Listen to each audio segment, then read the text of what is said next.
그 비디오를 보면서 저는 오늘 제가 무슨 말씀을 드릴까 하는 화두를 하나 찾아냈습니다. 1975년에 월남이 망했는데 그때 상황과 지금 대한민국의 상황이 비슷한 점이 많습니다. 물론 다른 점도 많습니다. 그러나 대한민국은 여기 제가 일찍 왔습니다만 이 태안을 둘러보니까 얼마나 발전했는지 하는 감동이 한쪽으로 밀려오면서 또 다른 쪽으로는 이렇게 세운 나라를 우리가 잃어서는 되겠느냐, 이 자유와 번영을 우리가 놓쳐서는 되겠느냐 하는 그런 안타까움도 같이 들었습니다. 제가 여기 일찍 오니까 50년 전에 제가 공군에서 사병으로 근무할 때 같은 내무반에서 있었던 분을 여기 만났습니다. 그분하고 만나서 한 1시간 동안 이 산책을 하면서 50년 전 이야기를 했습니다. 50년 전. 50년 전이 1968년이죠. 그때 무슨 일이 있었는지 아십니까? 1.21 사태가 있었습니다. 여기 아까 월남전 참전 용사들 손 드셨는데 1.21 사태 하면은 아마 여러 생각이 드실 겁니다. 저도 1.21 사태 났을 때 공군 부대 쫄병으로 근무를 하고 있었는데 1.21 사태는 1968년 1월 21일 김신조를 포함한 34명의 북한군 특공대가 서울 자하문을 넘어와 가지고 청와대를 습격하기 위해서 접근을 하다가 용감한 우리 경찰의 검문에 걸렸습니다. 아주 그때 경찰이 용감했습니다. 그래서 국군 복장을 한 그 특공대를 뒤쫓아가면서 그 중에 한 사람을 잡으려고 격투를 벌였습니다. 그러는 사이에 경찰 부대가 도착하니까 이 북한군은 국군이 출동했다 하고 착각을 해가지고 거기서 수류탄을 던지고 총을 쏘면서 흩어져 버렸어요. 흩어져 버렸습니다. 이 북한군이 용감한 것 같지만은 딱 결정적 시기에 도달하면은 이 와야 되는 특징이 하나 있습니다. 그래서 34명이 숨어 다니면서 시가전을 벌이고 도망을 가는 과정에서 김신조가 붙들렸죠. 김신조. 지금은 이분이 목사로 직업을 바꿔가지고 아주 저보다 훨씬 더 반공주의자로서의 삶을 살고 있습니다. 그래서 박정희 대통령이 이제는 경제 발전만 해서는 안 되겠다. 이제는 자주국방을 해야 되겠다. 해서 우선 그해 4월에 예비군을 만들었습니다. 그리고 북한군이 당시에 상당히 아주 강성했습니다. 그래서 우리도 자주국방력을 갖추기 위해서는 무기를 우리가 만들어야 되겠다. 해서 M16 공장을 만들면서 본격적으로 중화학 공업 건설에 나서는 계기가 됩니다. 김일성이가 실수를 몇 번 했어요. 그 실수를 안 했더라면 아마 대한민국 지금 공산화됐을 것입니다. 첫 번째 실수가 6.25입니다. 그때 6.25 남침을 안 했으면은 한국은 아까 보신 비디오대로 월남식으로 적화되었을 가능성이 충분합니다. 그때 철 모르는 사람들이 공산주의는 좋은 것이다 해가지고 특히 지식인 중에서는 한 70~80%가 좌경화되어 있었습니다. 그때는 또 한미동맹이 없었어요. 그래서 김일성이가 스탈린, 모택동을 찾아가가지고 우리를 도와주면은 일주일 만에 적화할 자신이 있다. 그리고 이미 미군이 1년 전에 나갔기 때문에 미군이 개입을 하지 않을 것이다. 또 그해 1950년에 1월에 딘 애치슨 미 국무장관이 마치 한국을 미군 방어선에서 제외하는 것 같은 묘한 연설을 했습니다. 이런 걸 통해서 김일성이가 스탈린도 모택동도 비슷한 생각 가졌는데 남침에도 미군이 개입하지 않을 것이다. 이렇게 오판을 해가지고 1950년 6월 25일 남침을 했습니다. 이 남침 행위로 해가지고 김일성이는 민족 반역자, 전쟁 범죄자가 되었습니다. 동족을 치기 위해서 소련, 중국의 도움을 받고 그것도 비겁하게 선전포고도 하지 않고 일요일 새벽에 기습을 했습니다. 민족 반역자죠. 요사이 한국의 좌파 세력들, 종북 세력들은 김일성이가 항일 독립운동했다는 이 사기에 넘어가가지고 김일성이를 무슨 민족주의자의 챔피언인 것처럼 떠받들고 있는 정신 나간 사람들이 있습니다. 그러나 김일성, 김정일, 김정은 이 3대에 걸쳐서 이 자들은 어디 외국으로 쳐들어가서 전쟁을 한 것도 아니고 동족을 치고 동족을 탄압을 해가지고 수백만 명의 한민족을 죽인 자들입니다. 민족 반역자죠. 김일성, 김정일, 김정은은 3대에 걸쳐서 민족 반역을 한 자들입니다. 이 세 사람 손에 죽은 사람들이 얼마나 많습니까? 수백만 명 안 됩니까? 아니 우리가 일제시대 때 독립운동 하다가 죽은 사람 다 합쳐도 얼마 되겠습니까? 김일성이가 죽인 보다 10분의 1도 안 될 겁니다. 우리 역사에서 동족을 가장 많이 죽인 자가 바로 김일성, 김정일, 김정은입니다. 3대입니다. 그런데 김일성이가 계산을 잘못했어요. 무슨 계산을 잘못했느냐? 트루만 대통령이라는 사람이 어떤 사람이란 걸 몰랐습니다. 트루만 대통령은 미국 시간으로 그때가 1950년 6월 24일 밤 한 10시쯤 됐습니다. 이분은 자기 고향인 미조리주 인디펜던스에 가 있었어요.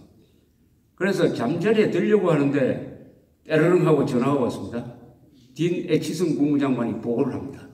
각하 불행한 일이 생겼습니다. 38도선 전역에 걸쳐서 공산당이 남침했습니다. 라고 보고를 했습니다. 그때 트루만 대통령 입에서 무슨 이야기가 나오느냐에 의해서 우리 한민족의 운명이 결정되는 순간이었습니다. 그때 미국은 한국은 지킬 필요도 없다. 지킬 수도 없다. 라고 생각하는 사람들이 많았습니다. 특히 미국의 군대가 그런 판단을 했습니다. 그래서 6.25 일어나기 1년 전에 주한미군을 철수시킨 거죠. 그러나 트루만 대통령의 입에서는 의외의 이야기가 나왔습니다. 이분이 아주 성깔이 있는 사람이에요. 아주 시골 출신입니다. 고등학교밖에 졸업 안 한 사람입니다. 그러나 정의감이 강하고 전형적인 미국의 시골 사람처럼 아주 우직한 사람이에요. 화를 부릉 냈습니다. 영어로 이렇게 이야기했다고 합니다. We have got to stop the sons of bitches no matter what. 무슨 수를 쓰더라도 그 개자식들을 막아야 합니다. 라고 욕설을 했습니다. Son of a bitch. 가장 큰 욕이죠. 그래서 대한민국이 살았어요. 그때 만약 트루만 대통령이 그렇게 이야기하지 않고 그 참 불행한 일이 생겼는데 우리가 주한미군을 1년 전에 철수한 것도 한국을 지킬 수 없다고 판단한 거 아니냐. 그러니까 신중하게 대처합시다 하고 저격기를 딱 내려놓았으면 대한민국은 1주 만에 적화가 되고 여러분들은 지금 김정은 치하에서 살고 있을 것입니다. 여러분 김정은 치하에서 살고 있다는 것이 뭘 의미합니까? 첫째, 평균 수명이 북한이 70세입니다. 대한민국 평균 수명 82세입니다. 12년을 짧게 사는 거죠. 남자 평균 키가 북한이 160, 한 4, 5cm 됩니다. 한국 남자의 평균 키는, 남한 남자의 평균 키는 174cm입니다. 10cm 차이가 납니다. 이 동족 사이에서 체제가 다르다고 해가지고 남한은 12년 더 살고 남자가 평균 키가 10cm나 더 많다? 더 크다? 이것은 남북 간에 다른 민족이 되어버렸다는 이야기입니다. 왜 그렇게 됐습니까? 바로 대한민국은 자유를 누렸고 북한은 자유를 빼앗으니까 우리가 식물을 키울 때 햇볕과 물을 주지 않으면 어떻게 됩니까? 시들시들 해가지고 작아지죠. 그렇게 돼버린 것이죠. 이 트루만 대통령이 화를 내는 바람에 대한민국이 살았습니다. 그래 해서 우리나라는 한미동맹이라는 든든한 울타리를 갖게 됐습니다. 6.25 났을 때 한미동맹이 있었으면 6.25를 일으키지 못하죠. 6.25 때는 한미동맹이 없었습니다. 전쟁이 끝날 무렵에 이승만 대통령이 한국에서 빠져나가려고 하는 미군을 잡고 만약 그대로 우리를 두고 나가면 좋다. 우리는 북진 통일하겠다. 우리는 휴전 안 지키겠다. 이렇게 아주 압박을 가하면서 내 말이 공갈이 아니라는 걸 한번 보여주겠다면서 국군포로를 석방해버렸습니다. 휴전 회담이 깨질 지경까지 갔어요. 그러니까 아이젠하워 대통령이 이승만을 달래기 위해서 한미동맹 조약을 맺습니다. 그것이 바로 오늘까지 한반도에서 전쟁이 일어나는 것을 막고 대한민국이 군사비를 덜 쓰면서 경제에 올인할 수 있는 체제를 만들었습니다. 한미동맹은 한민족의 울타리요 생명줄이었습니다.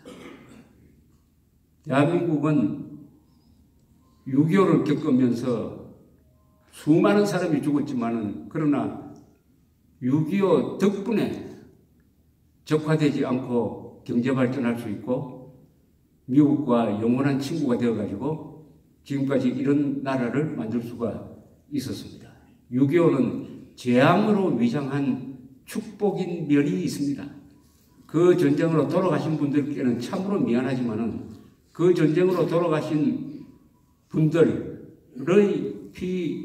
피의 대가로서 오늘 여러분들이 지금 이 순간 이런 근사한 문화예술회관에서 편안하게 앉으셔가지고 이런 이야기를 들을 수 있게 된 것이죠.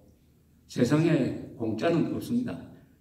피를 흘린 대가는 굉장히 비싸게 치러집니다. 비싸요. 6.25 때 군인들이 피를 많이 흘렸습니다. 약 4, 5만 명이 희생됐습니다.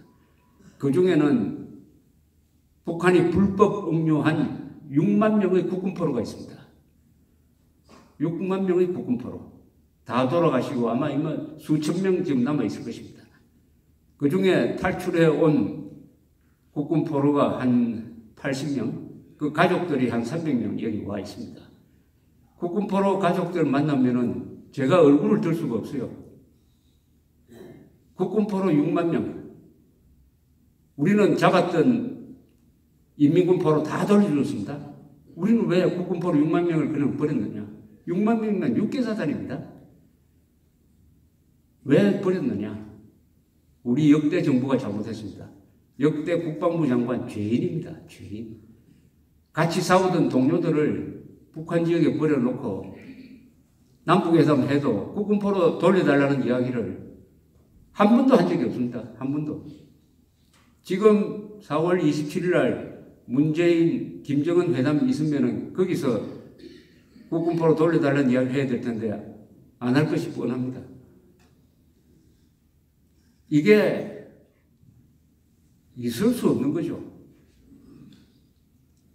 징기스칸 군대는 어떤 규칙이 있느냐 하면은 같이 싸우다가 동료가 포로가 되었는데도 불구하고 구출 작전을 펴지도 않고 살아서 돌아오면은 살아서 돌아온 군인들을 전원 죽여버렸습니다. 처형했습니다.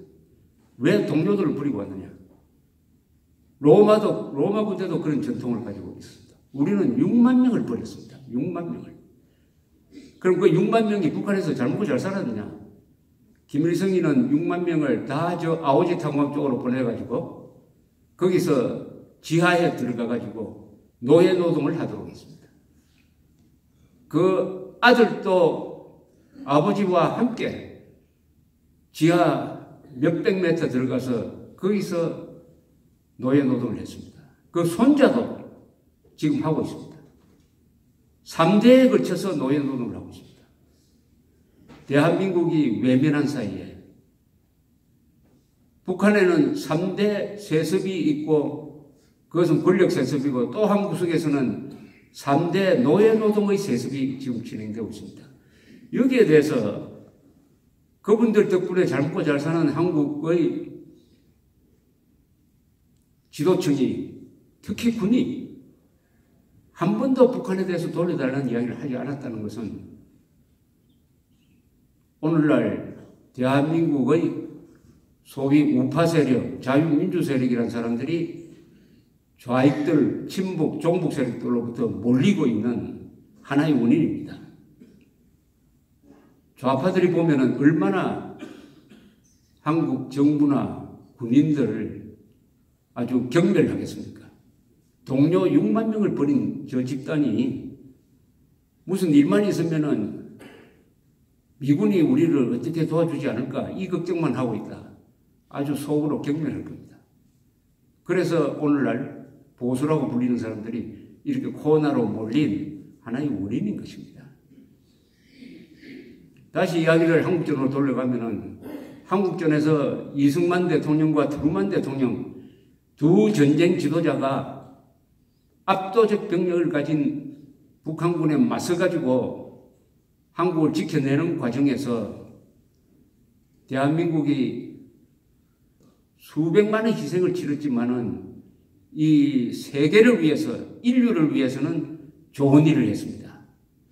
첫째, 대한민국을 지켜냈습니다. 유라시아 대륙에서 유일하게 공산화가 되지 않는 교두보로 남았습니다. 두 번째, 대만이 살았어요. 6.25 일어나기 전에 미국은 대만을 포기했습니다. 그러나 6.25가 일어나니까 칠함대를 중국과의 사이에 있는 대만 해역으로 보내가지고 대만을 지키려는 결정을 합니다. 오늘날 대만이 저렇게 살아있는 것은 한국전 덕분입니다. 덕분이에요. 그 다음에 일본이 한국전 때 후방기지로서 막 물자 만들어가지고 공급하는 군수창 역할을 하는 바람에 일본이 2차 세계대전의 패전에서 일어나서 경제 부흥을 하게 되었습니다. 세 번째, 독일이 재무장을 하게 되었습니다. 독일은 2차 세계대전을 일으킨 전범 국가인데 공산군 세력이 너무 커지니까 유럽에서 소련군을 저지할 나라는 역시 독일이다 해가지고 독일을 다시 재무장시킵니다. 그리고 나토가 군사 동맹 체제로 강화됩니다. 그 다음에 트루만 대통령은 중요한 결정을 합니다. 스탈린이 자유진영에 도전을 했다. 그럼 좋다. 우리도 소련과 함께 군비 경쟁을 한번 해보자 해가지고 군사비를 4배로 늘립니다. 그래 해서 군사력 경쟁을 한 40년 동안 해보니까 결국 경제력이 약한 소련 공산권이 무너져 버립니다. 1980년대에 무너져 버리는 거죠. 이렇게 함으로써 냉전에서 자유진영이 이기는 시작이 6.25 때 우리 국군과 이승만과 유엔군이 같이 싸워서 이긴 덕분입니다. 우리 역사상 가장 비극적인 사건이면서도 6.25는 가장 자랑스러운 사건입니다. 가장 자랑스러운 사건. 그런데 이 6.25가 남침이 아니다. 북침이라고 생각하는 사람은 별로 없죠. 요새는 또 이상한 논리를 펴는 사람이 있습니다. 내전이다. 남북한 사이에 있었던 민족 간의 전쟁이므로 누가 잘했는지 누가 못했는지 그 굳이 따질 필요 없다. 요게 6.25를 내전이라고 부르는 자들의 이야기입니다. 놀랍게도 문재인 대통령은 작년 7월 유엔 총회 연설을 하면서 6.25를 남침이라고 하지 않고 내전이라고 했어요. 내전. 6.25가 내전입니까? 여기 6.25 때 목숨 바쳐 싸우신 분들이 대답을 하셔야 돼요. 이게 한국 위기의 본질입니다. 아까 월남전 비디오가 보여주는 것은 뭡니까? 몇 가지 시사점을 들립니다. 그때 평화협정, 요새 남북 간의 평화협정 종전선언 이런 이야기가 우리 정부 쪽에서 나오기 시작합니다. 종전선언을 하자. 평화협정을 맺자. 6.25 종전선언을 하자는 겁니다. 6.25 종전선언 하려면은 조건이 있어야 되죠. 전쟁이 끝났다는 선언을 하려면은 북한이 핵을 포기해야 된다. 두 번째, 국군포로 다 돌려줘야 됩니다. 종전선언을 하려면은 전쟁을 누가 일으켰는지를 명확하게 해야 됩니다. 북한이 남침한 데 대해서 사과해야 됩니다. 책임자를 처벌하려고 해도 지금 살아있는 사람 없으니까 사과를 해야 됩니다. 그 다음에 배상을 해야 됩니다. 전쟁을 일으킨 책임을 지고 전쟁 범죄에 대한 배상을 해야 됩니다. 그것이 이루어진 다음에 종전선언을 해야죠. 종전선언. 북한이 핵무기를 가지고 있는 사이에 종전선언을 한다는 게 그게 말이 됩니까? 그게 월남꼴이 나는 시작이 될 것입니다. 평화협정. 평화협정은 전쟁을 해가지고 어느 쪽이 이기고 어느 쪽이 졌을 때 하는 게 평화협정입니다. 남북 간의 대결에서 북한 정권이 무너진 다음에 평화협정을 합니다. 그런데 북한이 핵도 포기하지 않았는데 핵을 포기할 리도 없지만 앞으로 회담을 100번, 1000번 해도 북한이 핵 포기 안 합니다. 북한 보고 핵을 포기하라는 것은 무슨 말이냐? 코브라 보고 독을 빼라는 거하고 마찬가지입니다. 여러분, 살모사가 독이 빠져버리면 그게 뭐가 됩니까? 지렁이 아닙니까? 지렁이. 죽으라는 이야기 아닙니까? 죽으라. 북한이 핵 포기하면 남는 게 뭐랍니까? 재래식 군사력 고철이 됐습니다. 고철. 그것 가지고는 하루도 버틸 수가 없어요. 오로지 핵 가지고 버티고 있는데 핵을 포기하라. 김정은이가 망할 때 핵이 가치 없어지는 거지 포기하지 않습니다. 포기한다는 말은 하죠. 포기한다고 해놓고 포기할 테니까 주한미군 철수하고 한미동맹 해체하고 등등 하라고 이렇게 나오기 위해서 지금 회담에 임하려고 하는데 그게 한국의 지도층 언론이 속아 넘어가고 있습니다. 알면서도 속는 사람들도 있고 모르고 속는 사람들도 있습니다. 어제 무슨 방송에서 여론조사한 걸 발표를 하는데 평화협정에 찬성하는 사람이 70%가 넘는다. 반대가 15%쯤 된다. 그 15%야말로 진짜 애국자입니다. 안 속는 사람들이에요. 문제는 한국에서 안 속는 사람들이 15% 정도밖에 안 된다는 데 문제가 있습니다. 평화협정 하니까 평화 좋은 거지. 평화협정? 아니 강도가 칼을 놓지 않았는데 어떻게 강도하고 집주인이 평화협정을 놓을 수가 있습니까? 할 수가 있습니까? 강도가 칼을 든 상태에서 주인하고 평화협정 한다는 것은 뭡니까? 주인이 강도가 요구하는 거 다 갖다 바치겠다는 뜻 아닙니까? 있을 수가 없습니다. 평화협정 언제 해야 되느냐? 아까 말씀드린 대로 6.25 책임자 처벌, 사과, 배상, 국군포로 납북자 다 보낸 다음에 해야 됩니다. 물론 핵 포기한 다음에. 그러나 종전선언 평화협정이라는 이런 좋은 말을 가지고 들고 나와가지고 앞으로 무슨 일이 한국에서 벌어지느냐. 종전선언 평화협정 한 마당에 북한의 핵무기 가지고 너무 따지지 말자. 우리 민족끼리 통일하자고 약속했으니까 북한에 대한 인도적 지원 계속 해주자. 금강산 관광도 다시 하고 개성공단도 열자. 그리고 국가보안법 그거 이제 없애버리자. 종전선언 평화협정 했으니까 주한미군이 굳이 한국에 있을 필요 있느냐? 주한미군이 있으니까 자꾸 북한이 저렇게 핵무장하는 거 아니냐? 주한미군 우리가 나가라고 하자. 이런 분위기가 앞으로 한국에서 형성될 것입니다. 이게 바로 월남의 적화 모델입니다. 월남의 적화 모델. 아까 참 비디오를 잘 선택하셨어요. 그 월남에서도 평화협정이 맺어졌습니다. 언제냐? 1973년입니다. 평화협정 맺어졌는데 평화가 왔습니까? 2년 뒤에 월남이 적화되고 말았습니다. 그 월남의 평화협정은 어떤 내용이었느냐? 월남에 와 있는 미군은 다 철수한다. 그러나 17도선 남쪽에 들어와 있었던 북쪽에 있었던 월맹군이 한 15만 명이 됐습니다. 그 월맹군은 철수한다는 약속이 없어요. 월맹군은 그대로 두고 미군만 철수한다. 이걸로 이미 월남의 운명은 결정된 겁니다.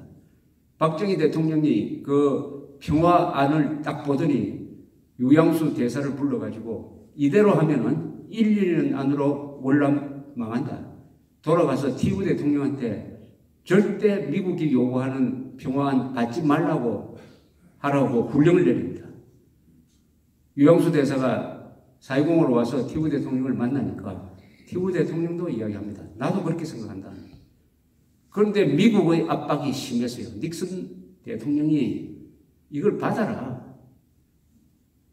우리 미군 빼도 안심해라. 만약 월맹이 이 약속을 지키지 않으면 우리가 강력하게 응징하겠다. 그런 선언을 하겠다. 이렇게 이야기합니다. 미국과 협력하지 않으면 정권 유지가 안 되는 TU는 울며 겨자 먹기로 평화협정에 서명을 했습니다. 그 뒤에 닉슨이 워터게이트 사건으로 탄핵이 돼가지고 하야하고 말았습니다. 그런 사이에 미국에서는 반전 여론, 반전 언론이 강해져가지고 이제는 월남에서 손 떼자. 월남에 대한 지원은 못하도록 의회에서 결의안을 통과시키고 말았습니다. 손발을 묶어놓고 그것을 간파한 월맹이 1975년 대공세를 펴니까 한 달 만에 무너지고 말았습니다. 한 달 만에. 그때도 군 장비는 월남군이 월등하게 강했습니다. 그러나 부패한 군대가 거지 군대한테 손 들고 말았습니다. 바로 주한미군이 빠지고 대한민국의 북한 편을 드는 종북 세력이 권력을 잡는다든지 득세를 한다든지 하면은 대한민국의 운명도 월남처럼 될 수 있다 하는 것을 아까 비디오가 잘 보여주었습니다. 잘 보여주었습니다. 한국의 안전을 위협하는 것은 북한의 핵무기뿐만이 아니죠. 남한에 대한민국을 미워하는 세력이 너무나 강합니다. 남한에 살면서 남한에서 이 자유와 번영을 누리면서도 이승만, 박정희, 국군, 기업, 미국을 미워하는 사람들이 숨어서 활동하는 것이 아니라 대놓고 활동하고 그 사람들이 사실상 대한민국의 권력을 잡았어요. 이게 위험하죠. 북한의 핵무기는 전략무기라고 합니다. 남한에 있는 친북 세력, 종북 세력, 좌파 세력, 계급투쟁론자, 민중주의자, 소위 진보적 민주주의자, 이 사람들은 대한민국을 미워하는 데는 공통점이 있습니다. 이것은 북한의 정치무기입니다. 이 핵과 남한의 좌파 세력이 결합이 되면은 대한민국은 유지되기가 어렵습니다. 더구나 대한민국을 지켜야 되겠다는 사람들은 지금 권력을 놓친 상태죠. 이런 위기에 이걸 내우외환이라고 그러죠. 고사성어로 내우외환. 안으로는 걱정거리고 바깥으로는 환란이 덮치고 있다. 그게 오늘 대한민국 현주소라고 생각을 하고 그런 걱정을 하시는 분이 저를 이 자리에 세웠다고 저는 생각을 합니다. 대한민국이 그동안에 발전을 하는 그 발전도 보통 발전이 아니죠. 1948년 8월 15일 대한민국 건국을 한 이후에 지금까지 70년 동안 발전해온 이 성공 스토리는 세계 역사에 유례가 없습니다. 세계에서 가장 가난한 나라가 이제는 세계 7대 강국이 되었습니다. 여러분 7대 강국의 기준은 이겁니다. 첫째, 강국이 되려면 인구가 많아야죠. 인구가 5천만 명 이상이고 1인당 국민소득이 3만 달러 이상. 그리고 민주주의를 해야 됩니다. 이게 진짜 강국이죠. 이런 조건에 들어가는 나라가 세계에서 몇 나라 있겠습니까? 이 조건에 들어가는 나라가 몇 나라일까요? 5천만, 3만 달러 민주주의. 세계에서 7나라. 미국, 일본, 독일, 영국, 프랑스, 이탈리아, 한국. 7대 강국입니다. 대한민국. 7대 강국. 그리고 모든 통계 중에서 제일 중요한 통계가 있습니다. 그것은 평균 수명입니다. 오래 살아야 될 거 아닙니까? 이 좋은 세상에 인간으로 태어났으면 오래 살아야죠. 오래. 평균 수명이 지금 현재 한국이 통계가 여러 군데 통계가 있지만 종합하면은 한국이 오래 사는 걸로 해서 세계 한 180 몇 개 나라 중에서 한 7등에서 10등 사이에 랭크가 됩니다. 특히 여성은 세계에서 3번째 오래 삽니다. 한국 여자 평균 수명이 한 86세쯤 되죠. 남자는 79세, 80세입니다. 그런데 또 다른 통계가 있어요. 살아도 건강하게 살아야 될 거 아니냐. 건강수명이라는 게 또 따로 있어요. 한국이 74세쯤 됩니다. 이 건강수명으로 따지면은 한국 사람들은 세계에서 현재 3번째 오래 삽니다. 제일 오래 사는 사람들이 일본, 싱가포르, 한국이. 여기 한국인으로 태어난 축복입니다. 북한보다 12년 오래 산다고 하셨잖아요. 그 12년, 제가 북한에서 태어났으면 저는 이미 땅속으로 들어갔습니다. 제가 45년생이거든요. 그 12년을 더 오래 사는 거 12년 기간 동안 뭘 합니까? 12년 동안 이제 자녀들 다 출가시키고 손자, 손녀하고 놀면서 요새 관광을 하고 또 요새는 또 뭐 맛있는 음식 기행이 있잖아요. 즐기면서 사시는 거 아닙니까? 노후 생활을. 그 12년을 북한은 다 빼앗아 갔다는 이야기 아닙니까? 이런 불행이 어디 있습니까? 같은 민족으로 태어나가지고 휴전선 남쪽에 사는 사람들과 북쪽에 사는 사람들의 평균 수명이 12년 차이가 난다. 그러면 따져봅시다. 한국은 왜